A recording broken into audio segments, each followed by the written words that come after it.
नमस्कार विद्यार्थी मित्रों, मैं PN पटेल आपको इकोनॉमिक्स और BA यानी वाणिज्य व्यवस्था में पढ़ाऊँगा। तो आज मैं शुरू कर रहा हूँ अर्थशास्त्र का पहला चैप्टर। देखिए, बुक से मैं पढ़ाने का प्रयास करूँ तो शायद आप लोगों को समझ में नहीं आएगा। वो इसलिए क्योंकि अपने ऑफलाइन में होते तो अगर मैं बुक से पढ़ाता तो अगर आपको कोई प्रश्न या समस्या होती तो तुरंत आप बोल देते।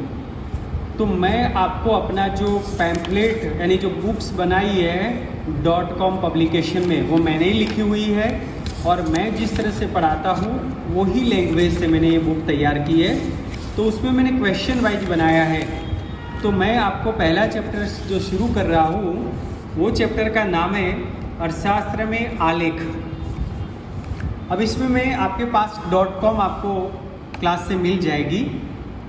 तो मैं आपको जो फर्स्ट चैप्टर यहाँ पे शुरू कर रहा हूँ उसमें मैं लास्ट पेज से शुरू कर रहा हूँ, यानी पहले चैप्टर का जो लास्ट पेज है वहाँ से मैं शुरू कर रहा हूँ। तो वहाँ पे अपना पहला 3 नंबर का एक क्वेश्चन बनता है और क्वेश्चन ये है कि इंटरनेट का उपयोग लिखिए।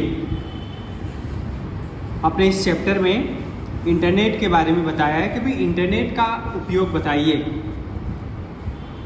तो आपके पास पैम्फलेट है, आप लेके बैठोगे तो आपको समझ में आ जाएगा। यहाँ पर बात है कि भाई ट्यूटोरियल के लिए,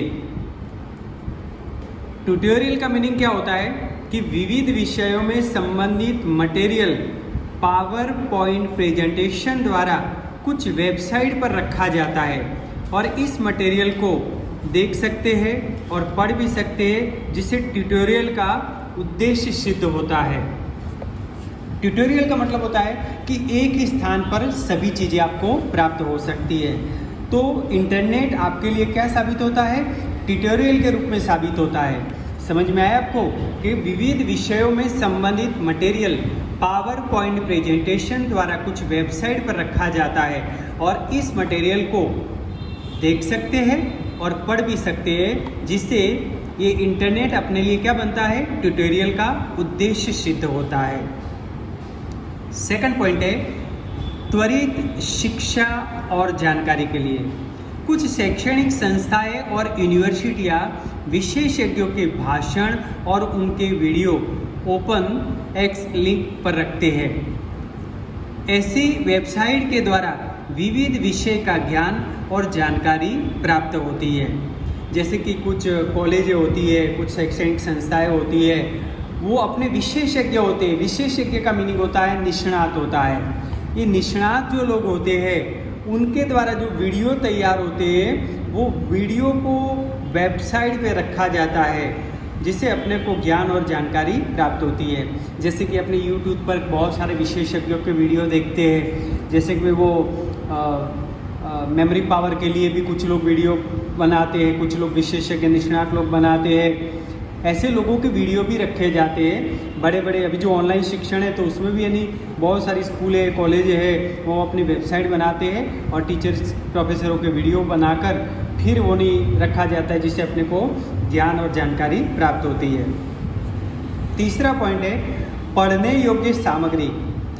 इंटरनेट की विविध वेबसाइट पर विविध विषय के असंख्य पुस्तक की कीमत चुकाए बिना पढ़ सकते हैं और कुछ विषयों के जनरल मैगजीन एवं लेखों को भी पढ़ सकते हैं। लेकिन जो लेख और किताबें कीमत चुकाकर पढ़ते हैं उसे ई बुक अथवा तो ई जनरल के नाम से जानते हैं।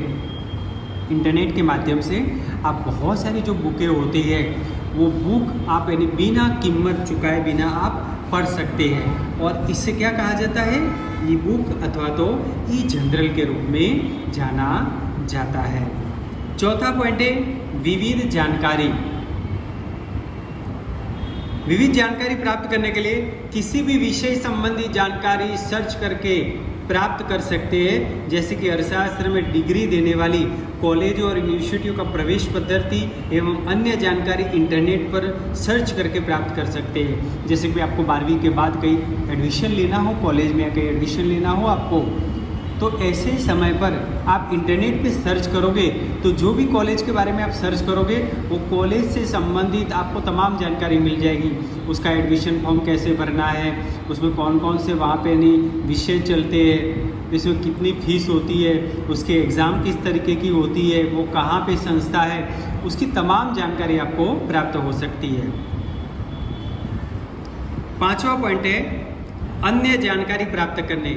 अर्थशास्त्रियों की परिभाषाएं एवं उनके कोटेशन और संदर्भ पुस्तकें, फोटोग्राफ और सिद्धांतों को इंटरनेट पर सर्च करके प्राप्त कर सकते हैं। जो बड़े बड़े अर्थशास्त्री हैं उनकी जो परिभाषाएं हैं, उनके जो कोटेशन है, उनके पुस्तकें हैं, जो फोटोग्राफ है, इनके सिद्धांत है, वो भी आप इंटरनेट पे सर्च करोगे तो आपको प्राप्त हो जाएगा। जैसे प्रोफेसर मार्शल है, आप 11th में नाम सुना होगा, मार्शल है, रॉबिन्स है, एडम स्मिथ है।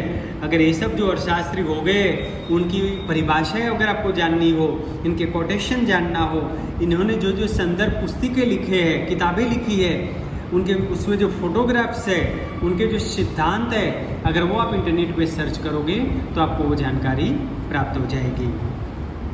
सांख्यिकीय जानकारी।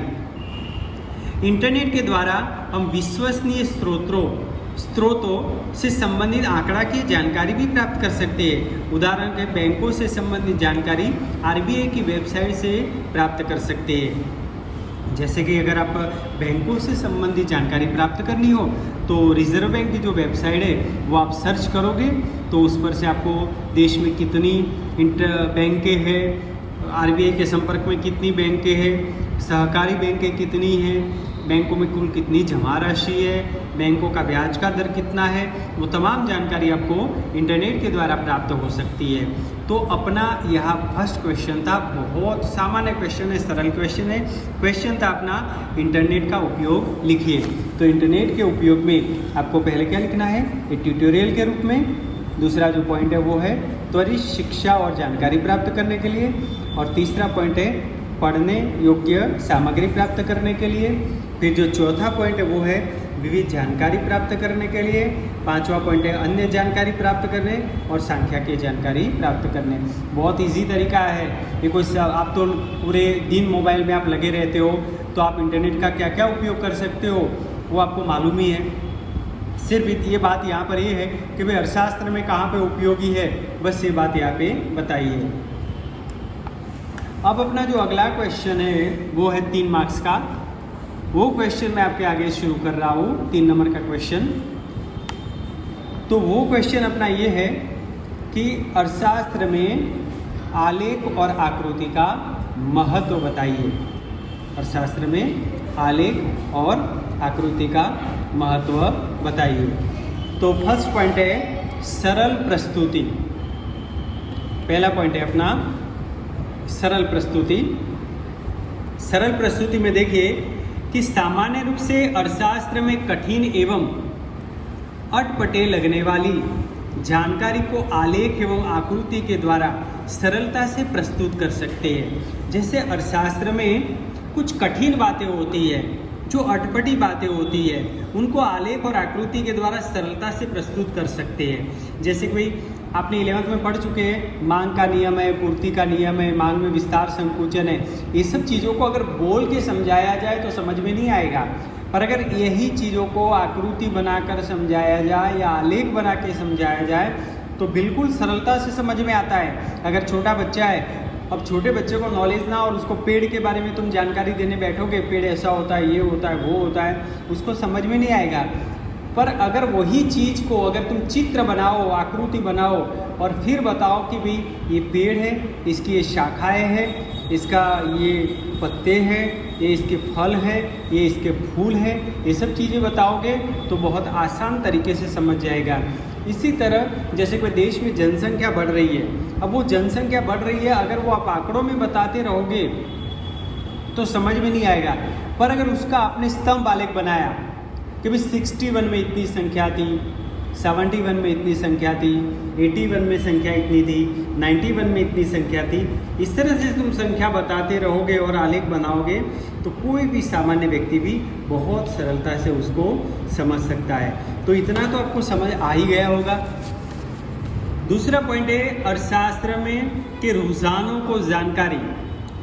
अर्थशास्त्र में आए हुए कई तत्वों के अलग अलग वर्षों के रुझान यानी परिवर्तनों को सरलता से एक ही आकृति में अथवा आलेख में दर्शा सकते हैं। जैसे कि कुछ परिवर्तन आए हैं, उदाहरण के तौर पे अपने परिवर्तन आया हो, जैसे आलेख बनाते अपने, तो आलेख में बताया कि भाई 61 में इतनी जनसंख्या थी, 71 में इतनी जनसंख्या थी, 81 में इतनी जनसंख्या हुई।